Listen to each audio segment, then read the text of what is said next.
नमस्कार। रात के 9 बज रहे हैं। मैं राकेश शर्मा आपके रूबरू हूँ आज दिन भर की बड़ी खबरें, बड़ी अपडेट लेकर। और क्या कुछ आज खास पूरा दिन भर चर्चा का विषय रहा है और क्या तमाम बड़े अपडेट हैं, इसकी जानकारी आपके साथ इस बुलेटिन के माध्यम से साझा करेंगे।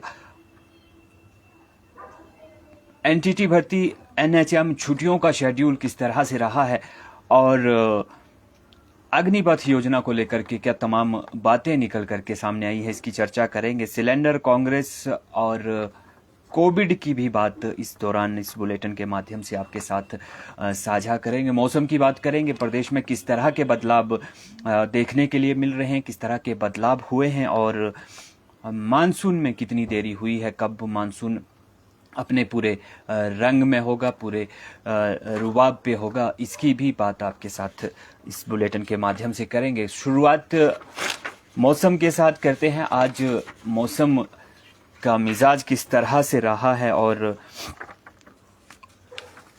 बात मौसम की करें तो मानसून को लेकर के फिलहाल जो मौसम विभाग है उसका कहना है कि 27 जून से मानसून का जो प्रवेश है वो हिमाचल में होगा और इसके साथ ही जो अभी प्री मानसून का दौर चल रहा है, बारिश की जो बौछारों का सिलसिला शुरू हुआ है हिमाचल में, ये लगातार जारी रहेगा और अधिक ऊंचाई वाले क्षेत्रों में ठंड बढ़ने की संभावनाएं जो है वो आने वाले दिनों में लगातार बनी रहेंगी। फिलहाल अगर बात आज के मौसम की करें तो आज ओलावृष्टि हुई है और जो अधिक ऊंचाई वाले क्षेत्र हैं, खास तौर पे जहां सेब की पैदावार होती है, सेब का उत्पादन होता है, वहां ज़्यादा नुकसान देखने के लिए मिला है। और इस नुकसान का जो असर है वो कुफरी, फागू, नंगल देवी, भेकलटी के जो इलाके हैं यहाँ ज़्यादा नुकसान देखने के लिए मिला है। और इस वजह से आने वाले दिनों में बागवानों को और जिस समय सेब की फसल तैयार होगी, क्योंकि जो आज ओलावृष्टि हुई है इससे सेब पर जो दाग पड़े हैं उसका जो रेट उन्हें मिलना था उस पर असर दिख सकता है आने वाले दिनों में और ये भारी एक नुकसान के तौर पर बागवानों के लिए संभावना जो है बड़ी जताई जा रही है फिलहाल। इसके साथ ही तापमान की बात करें तो आज शिमला का अधिकतम तापमान 22.3 डिग्री सेल्सियस रहा है, जबकि धर्मशाला का तापमान 27.5 डिग्री सेल्सियस रहा है। Nahan 28.1 degree Celsius, Solan 28 degree Celsius, Kangra का तापमान 29.9 डिग्री सेल्सियस आज दर्ज किया गया है। मंडी 32 डिग्री सेल्सियस रहा है। बिलासपुर में भी 32 डिग्री सेल्सियस आज तापमान रहा है। हमीरपुर में 30.5 डिग्री सेल्सियस आज तापमान जो है वो दर्ज किया गया। चंबा का तापमान आज 29.4 डिग्री सेल्सियस रहा है।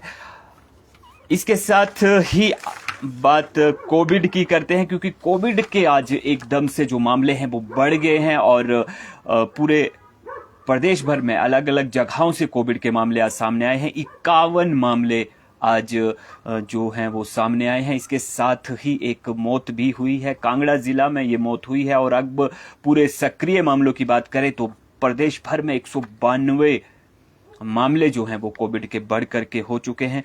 और जिस व्यक्ति की मौत हुई है ये 65 वर्षीय व्यक्ति हैं, कांगड़ा जिला के रहने वाले थे और कोविड एसोसिएट के साथ निमोनिया से भी ये ग्रस्त थे और इस वजह से इनकी मौत हुई है। अब मौत का जो कुल आंकड़ा अभी तक का जो कोविड काल में मौत का आंकड़ा है वो 4119 इस मौत के बाद हो गया है। 51 जो सक्रिय मामले आज पाए गए हैं उनकी बात करें तो सबसे अधिक 15 मामले कांगड़ा जिला में दर्ज हुए हैं। 12 मामले मंडी में सामने आए हैं। सोलन में 9 मामले सामने आए हैं। हमीरपुर में 4, कुल्लू, चंबा में 3 मामले सामने आए हैं। बिलासपुर, शिमला और सिरमौर जिला में 1 मामला जो है आज सामने आया है।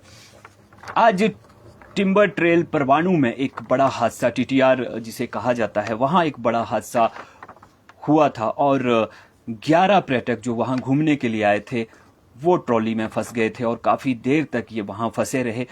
और इस दौरान मुख्यमंत्री भी मौके पर पहुंचे थे। मुख्यमंत्री ने तमाम हालात का जायजा लिया और गृह मंत्री से भी इस बारे में बात की और एनडीआरएफ की जो टीम थी उसे लगाया गया। एनडीआरएफ टीम की मदद से जो समय पर अभियान शुरू हुआ उस वजह से इन सभी 11 पर्यटकों को बचाया जा सका है। ये सभी सकुशल हैं और इन्हें ट्रॉली से बाहर निकाल लिया गया है और अब ये अपने घरों की तरफ, गंतव्य की तरफ रवाना हो चुके हैं। मुख्यमंत्री ने इस पूरे मामले, पूरे घटनाक्रम पर जांच के आदेश दिए हैं। उनका कहना है कि मामले में किस तरह से ये मामला पेश आया, क्या कारण रहे, उन कारणों की जांच जरूर सरकार करवाएगी और इस जांच के दौरान जो साक्ष्य, जो तथ्य सामने आएंगे उनके ऊपर कार्य होगा कि इस तरह का मामला आखिर क्यों हुआ। ये टिम्बर ट्रेल में दूसरी बार ऐसी घटना हुई है, जबकि इससे पूर्व करीबन 30 साल पहले एक ऐसी ही घटना हुई थी जिसमें एक व्यक्ति को अपनी जान गंवानी पड़ी थी और आज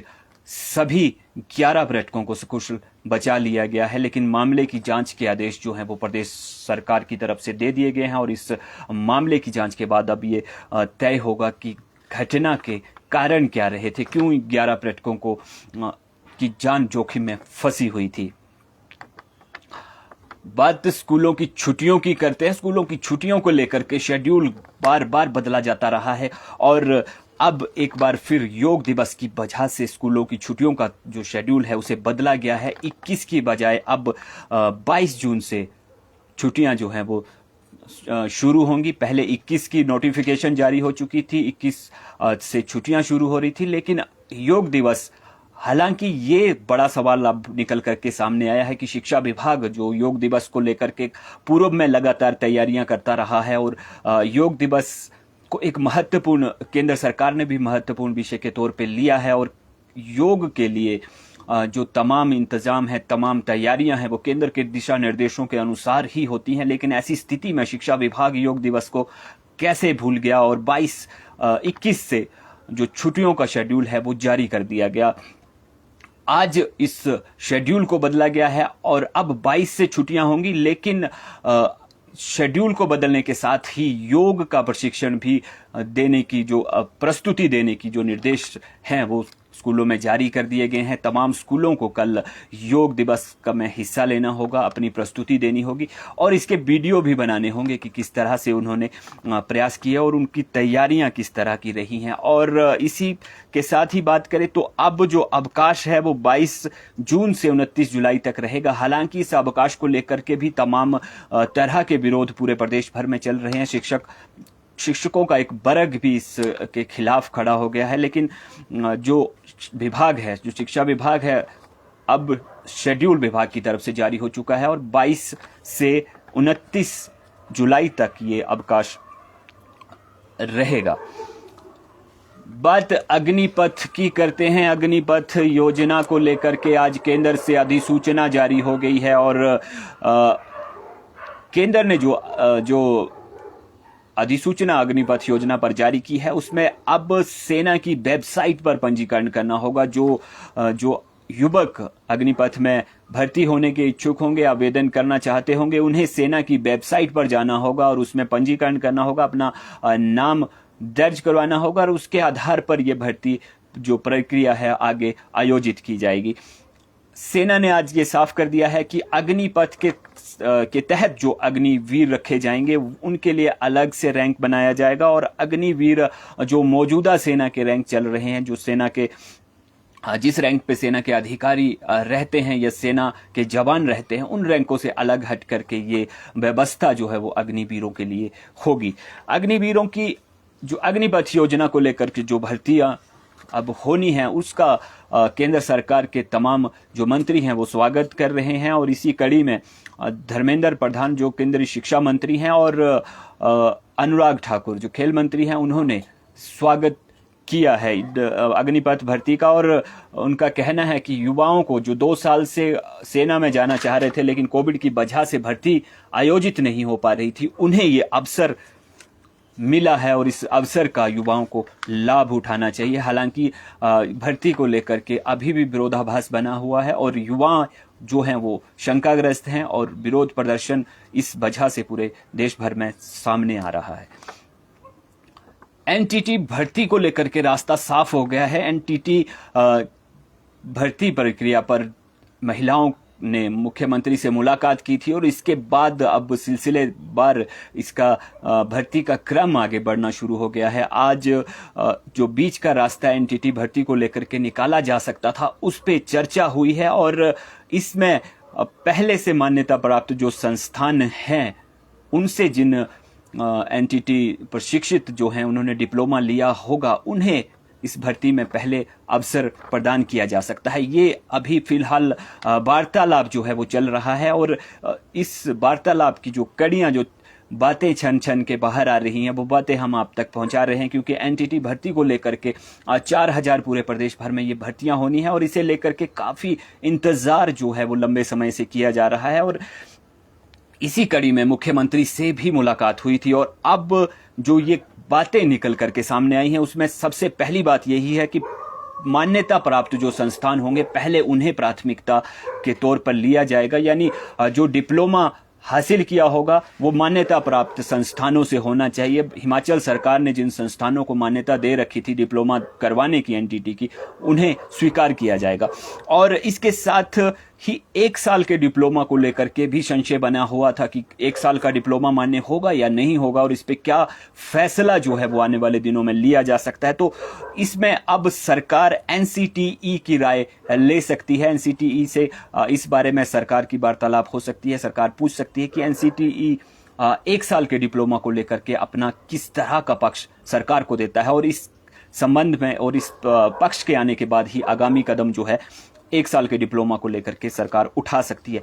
आंगनबाड़ी को लेकर के स्थिति बिल्कुल साफ है। आंगनबाड़ी में 30% सीटें जो हैं वो हर हालत में तय की जाएंगी, और आंगनबाड़ी वर्करों को 30% सीटें आरक्षित रहेंगी। ये फिलहाल जो अभी बातें निकल करके सामने आई, ये 3 मुख्य बड़ी बातें हैं जो आज सामने आई है, क्योंकि मुख्यमंत्री से मुलाकात हुई थी, मुख्यमंत्री ने दिशा निर्देश दिए थे। इसके बाद आज शिक्षा सचिव डॉक्टर रजनीश ने शिक्षा निदेशक से इस बारे में बातचीत की है, और किस तरह से इस एनटीटी की भर्ती को आगे बढ़ाया जा सकता है। हालांकि जो फैसला है वो कैबिनेट में होना है, और ये तमाम जो अभी तक की प्रक्रिया है, इसका ये कैबिनेट में जाने से पहले का हिस्सा है, और इसके बाद इसे कैबिनेट में भेजा जाएगा, और उस मंजूरी के आधार पर ही आगामी जो भर्तियां हैं वो शुरू हो पाएंगी।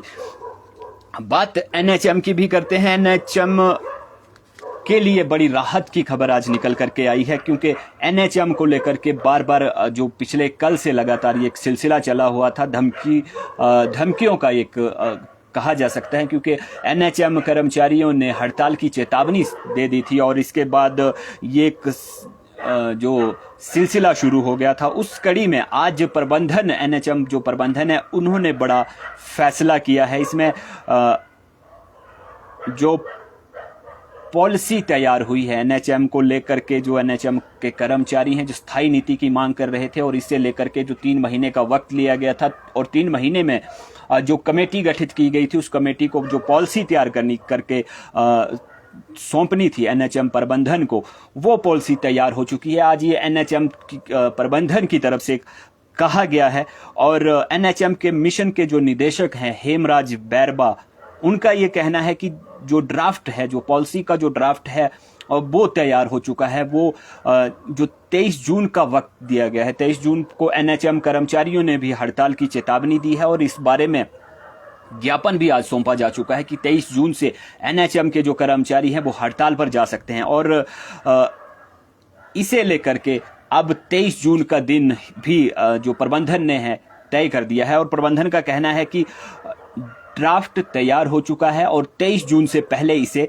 सरकार को सौंप दिया जाएगा। यानी जो एनएचएम को लेकर के संशय चला हुआ है, वो 23 जून को पूरी तरह स्थिति साफ हो जाएगी। 23 जून को ये खुलासा हो जाएगा कि कर्मचारी हड़ताल करेंगे या प्रबंधन जो ड्राफ्ट तैयार हुआ है उसे सरकार के सुपुर्द करेगा, और उसके बाद ये जो घटनाक्रम तमाम चला हुआ है एनएचएम कर्मचारियों को लेकर के, उसका समाधान कहीं ना कहीं हो जाएगा। ये एक आज बड़ा अपडेट एनएचएम को लेकर के है, और प्रबंधन ने साफ कर दिया है कि अब 23 जून का जो दिन है वो महत्वपूर्ण होने वाला है, और 23 जून को जो प्रबंधन है वो अपना जो रिपोर्ट तैयार हो चुकी है उसे सरकार के सुपुर्द करेगा, और इसमें पॉलिसी बनाने को लेकर के तमाम तरह के जो वक्तव्य हैं, जो साक्ष्य हैं, और जो तमाम बातें हैं उन्हें शामिल किया गया है।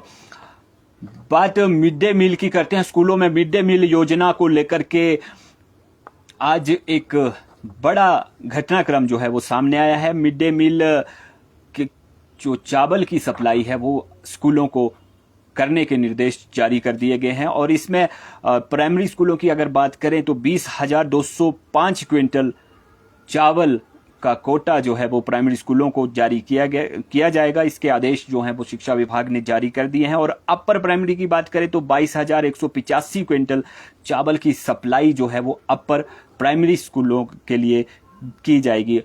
जो प्राइमरी स्कूल हैं वहाँ 100 ग्राम प्रति बच्चे के हिसाब से जो चावल हैं वो पकाए जाते हैं, जबकि अपर प्राइमरी में 150 ग्राम के हिसाब से चावल पकाए जाते हैं। शिक्षा निदेशालय के माध्यम से ये आदेश तमाम जो उपनिदेशक हैं पूरे प्रदेश भर में जिला स्तर पर उन उपनिदेशकों को ये आदेश जो हैं आज दे दिए गए हैं। अब उपनिदेशक चावल खरीद पाएंगे और चावल की सप्लाई जो है वो स्कूलों में हो जाएगी। बात गृहिणी सुविधा योजना की करते हैं। गृहिणी सुविधा योजना के तहत 3 सिलेंडर मुफ्त देने का जो सरकार ने फैसला किया था उसे लेकर के अब कदम उठा लिए गए हैं और ये 3 सिलेंडर जो हैं वो आने वाले जो दिनों में अब मुफ्त मिलने वाले हैं। लेकिन व्यवस्था इस तरह की रहेगी कि जिन गृहिणियों को 2 सिलेंडर मिल चुके हैं या 1 सिलेंडर जो गृहिणियां अभी तक ले चुकी हैं उन्हें अब आगे का कोटा दिया जाएगा। यानी 2 सिलेंडर अगर हासिल हो चुके हैं तो 1 सिलेंडर दिया जाएगा। अगर 1 सिलेंडर मिल चुका है तो 2 सिलेंडर जो हैं वो दिए जाएंगे। 3,32,000 गृहिणियां पूरे प्रदेश भर में हैं जिन्हें अब इस योजना के तहत लाभ मिलने जा रहा है। इसमें जो 3 सिलेंडरों का जो वादा सरकार ने किया था उसमें से 2,39,000 उपभोक्ता हैं जिन्हें अब तक 2 सिलेंडर दिए जा चुके हैं। मतलब 2,39,000 उपभोक्ता ऐसे हैं जो 2 सिलेंडर ले चुके हैं और अब इन्हें 1 सिलेंडर जो है वो दिया जाएगा। जो अन्य हैं उन्हें 2 सिलेंडर दिए जाएंगे जिन्होंने 1 सिलेंडर अभी तक लिया है।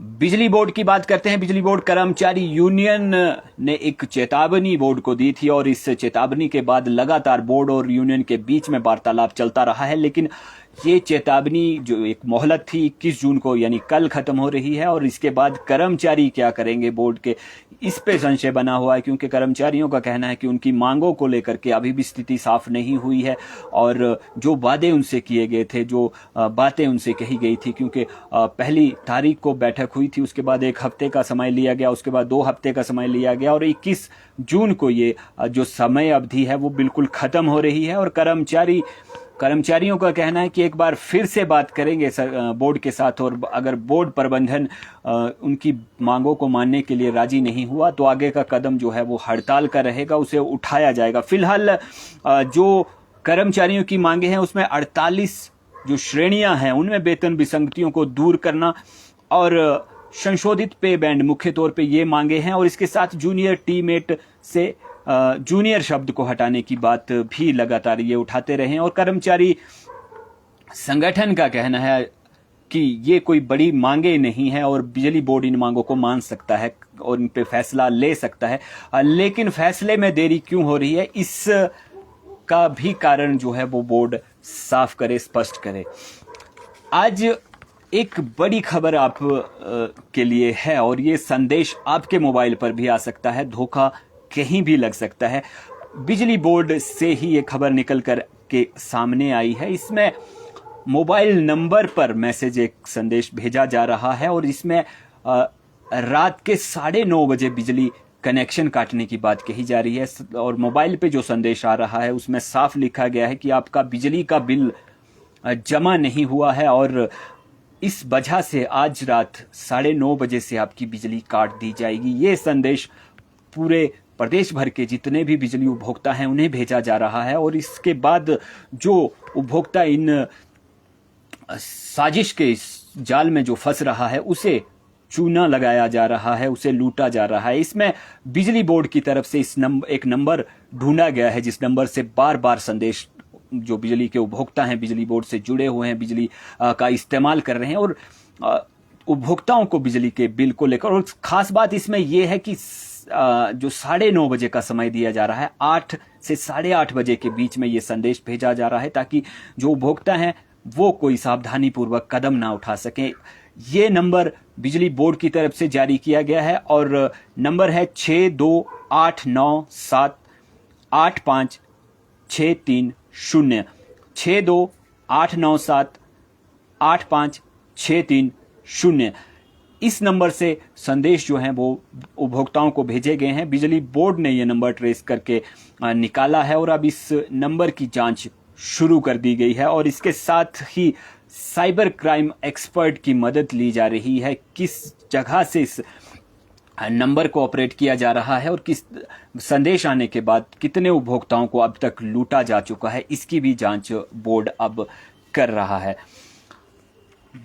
बात प्रधानमंत्री की करते हैं। प्रधानमंत्री धर्मशाला आए थे, उन्हें हिमाचल का प्रयोग काफ़ी पसंद आया है। राष्ट्रीय शिक्षा नीति में ड्रोन को शामिल करने को लेकर के उन्हें जो हिमाचल की प्रस्तुति है वो उन्हें काफ़ी पसंद आई है। उन्होंने हिमाचल की तारीफ की है और इसके साथ ही प्रधानमंत्री ने ऑनलाइन ट्रांसफ़र पॉलिसी और स्कूल के युक्तिकरण पर ध्यान देने के निर्देश भी जो हैं हिमाचल सरकार को दिए हैं। उनका कहना है कि ऑनलाइन ट्रांसफ़र पॉलिसी और स्कूल का युक्तिकरण जो है उसमें सरकार किस तरह से बढ़िया कदम उठा सकती है, उसके प्रयास जो है वो प्रदेश सरकार को करने चाहिए।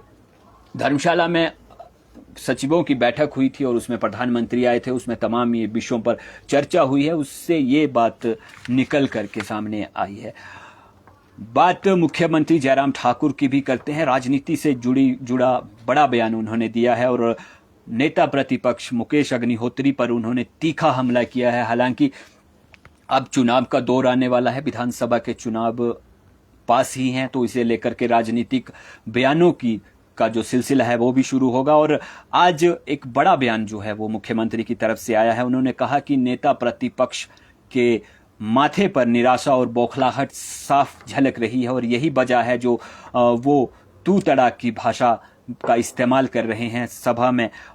उन्होंने कहा कि कांग्रेस में मुख्यमंत्री पहले अध्यक्ष पद के लिए दौड़ थी, उसके बाद मुख्यमंत्री पद के लिए दौड़ मची हुई है और कांग्रेस ने 4 कार्यकारी अध्यक्ष बना दिए हैं। अब किसी को ये समझ नहीं आ रहा है कि किसे मुख्यमंत्री बनाया जाएगा, कौन मुख्यमंत्री का असली हकदार है और इसे लेकर के विरोधाभास की स्थिति बनी हुई है और जो कुंठा है वो कहीं ना कहीं नेताओं की व्यक्त हो रही है और यही वजह है जो सभाओं में कांग्रेस के नेता बयानबाजी करते हुए नजर आ रहे हैं। बात स्कूलों में बायोमीट्रिक प्रणाली की करते हैं। स्कूलों में बायोमीट्रिक प्रणाली लागू दोबारा से शुरू करने के लिए, क्योंकि कोविड के दौरान बायोमीट्रिक को बंद किया गया था और अप्रैल महीने से इसे दोबारा से शुरू किया गया, लेकिन अभी भी 30% स्कूल ऐसे हैं पूरे प्रदेश भर में जहां बायोमीट्रिक शुरू नहीं हो पाई है। या तो मशीनें खराब हैं या व्यवस्था जो है वो अनुकूल नहीं आ रही है, हालात नहीं बन पा रहे हैं कि बायोमीट्रिक का इस्तेमाल किया जाए और इसे लेकर के अब शिक्षा विभाग ने बड़े आदेश दिए हैं। शिक्षा विभाग ने बायोमीट्रिक की रिपोर्ट तलब की है। तमाम जो प्रदेश भर के स्कूल हैं उनमें बायोमीट्रिक की क्या व्यवस्था है, वो चल रही है, नहीं चल रही है और नहीं चल रही है तो क्या बड़ी वजह है, इसकी रिपोर्ट तलब की है और ये जानकारी अब स्कूलों को, शिक्षा विभाग को मुहैया करवानी होगी और उसके बाद आगामी कदम उठाए जाएंगे। क्योंकि अभी भी ये कहा जा रहा है कि 30% जो स्कूल हैं वहाँ बायोमीट्रिक बंद है, लेकिन कारण क्या है ये अब शिक्षा विभाग इन कारणों का पता लगाएगा। बात विश्वविद्यालय के शिक्षकों की करते, यूजीसी पे स्केल का जो आंदोलन विश्वविद्यालय में शुरू हुआ है, 25 दिन ये आंदोलन के पूरे हो चुके हैं और 28 जून तक नया पे स्केल अगर लागू नहीं हुआ तो ये आंदोलन और उग्र रूप ले लेगा। ये कहना है जो विश्वविद्यालय के शिक्षक हैं उनका, और उनका कहना है कि 28 जून तक ही मोहलत दी जाएगी और इसके बाद जो शैक्षणिक कार्य हैं उन्हें रोक दिया जाएगा। विश्वविद्यालय में चाहे वो पेपर चेकिंग का कार्य हो, चाहे अन्य शैक्षणिक कार्य और गैर शैक्षणिक कार्य भी प्रभावित किए जाएंगे यदि उनके विषय में कोई फैसला नहीं लिया गया। बात कांग्रेस की करते हैं। आज कांग्रेस का बड़ा कार्यक्रम चल रहा है, बड़ी बैठकें आज कांग्रेस की तरफ से हो रही हैं।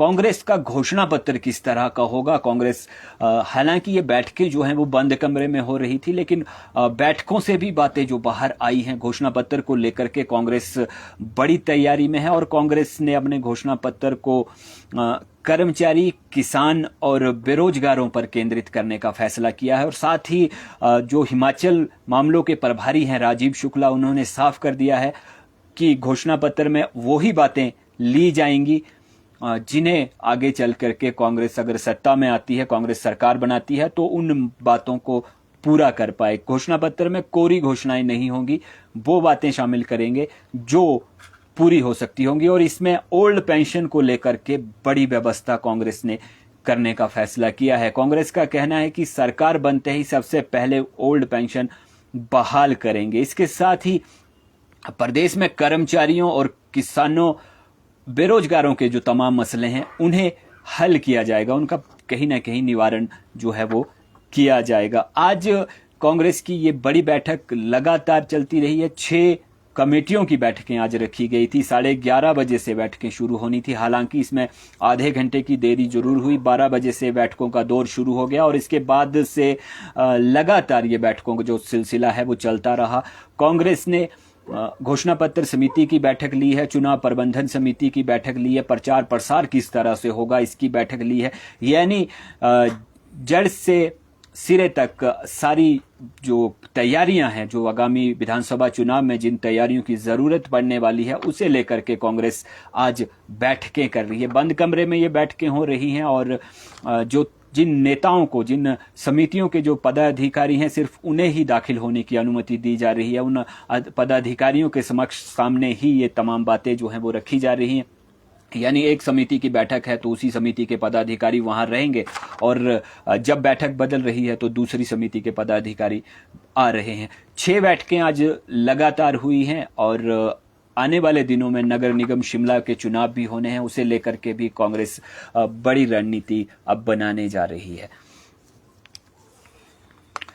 बात नगर निगम शिमला की भी कर लेते हैं। नगर निगम शिमला में जो प्रशासक राज शुरू होना है, फिलहाल उसकी फाइल फंस गई है। विधि विभाग की राय अब ली जाएगी और उसके बाद यह फैसला होगा कि शिमला नगर निगम की कमान अब किसके पास रहेगी। क्या उपायुक्त शिमला इस कमान को संभालेंगे या अन्य कोई आईएएस अधिकारी जो है वो उसे प्रशासक के तौर पर शिमला नगर निगम की जिम्मेदारी सौंपी जाएगी। इस सारे घटनाक्रम की वजह 18 जून को जो कार्यकाल है नगर निगम शिमला का वो पूरा हो चुका है और इस कार्यकाल के बाद जो तमाम जो पदाधिकारी थे, मेयर थे, डिप्टी मेयर थे या जो अन्य सदस्य थे, वो बाहर हो चुके हैं, उनका कार्यकाल खत्म हो चुका है। इसके साथ ही जो उनकी नेम प्लेटें थी, जो उनके कार्यालय उन्हें आवंटित किए गए थे, उन कार्यालय से उनके नाम हटा दिए गए हैं, कार्यालय को बंद कर दिया गया है। और ये फैसला तब लिया जा रहा है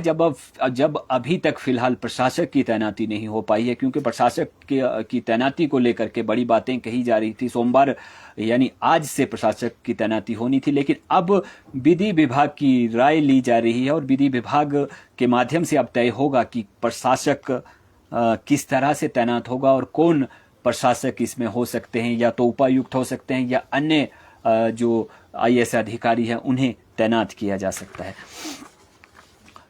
बात विश्व योग दिवस की भी करते हैं, क्योंकि कल विश्व योग दिवस है और बड़े पैमाने पर हिमाचल में इस दिवस को आयोजित करने की तैयारियां की गई हैं। इसमें जो प्रदेश भर का जो डाटा तय हुआ है उसमें 1200 डिस्पेंसरियां तय हैं जहां ये योग शिविर होगा। 34 अस्पताल यानी अस्पताल और डिस्पेंसरी स्वास्थ्य जगत में भी योग करते हुए जो मरीज हैं, जो चिकित्सक हैं, वो योग करते हुए कल नजर आने वाले हैं। 130 जगह ऐसी हैं जहां योग होगा और इसके साथ ही 4 केंद्रीय मंत्री जो हैं वो इस दौरान हिमाचल में रहेंगे और अलग अलग जगहों पर योग करवाएंगे। कुल प्रदेश भर की बात करें तो 5 लाख लोगों की संभावना है जो इस योग शिविर के साथ जुड़ेंगे। मंत्रियों की बात करें तो केंद्रीय शिक्षा मंत्री धर्मेंद्र प्रधान कांगड़ा किला में मौजूद होंगे। यहाँ पे योग शिविर में हिस्सा लेंगे, योग करवाएंगे और खुद भी योग करेंगे। अनुराग ठाकुर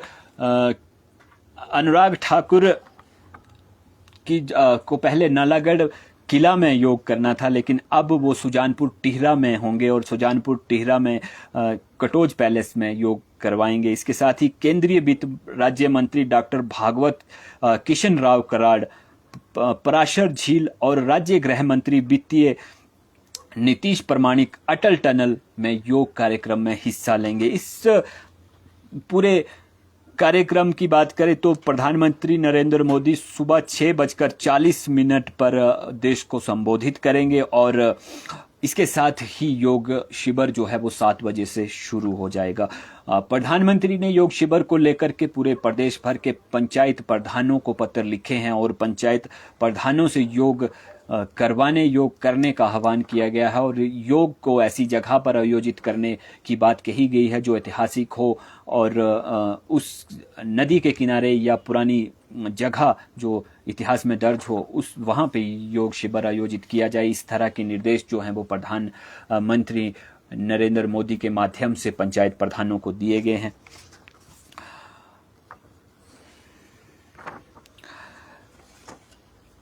फिलहाल अभी तक के लिए इतना ही। मुझे राकेश शर्मा को इजाजत दीजिए। आपके साथ बड़ी खबरों, बड़ी अपडेट को लेकर के फिर मुलाकात होगी। तब तक के लिए नमस्कार, जय हिंद।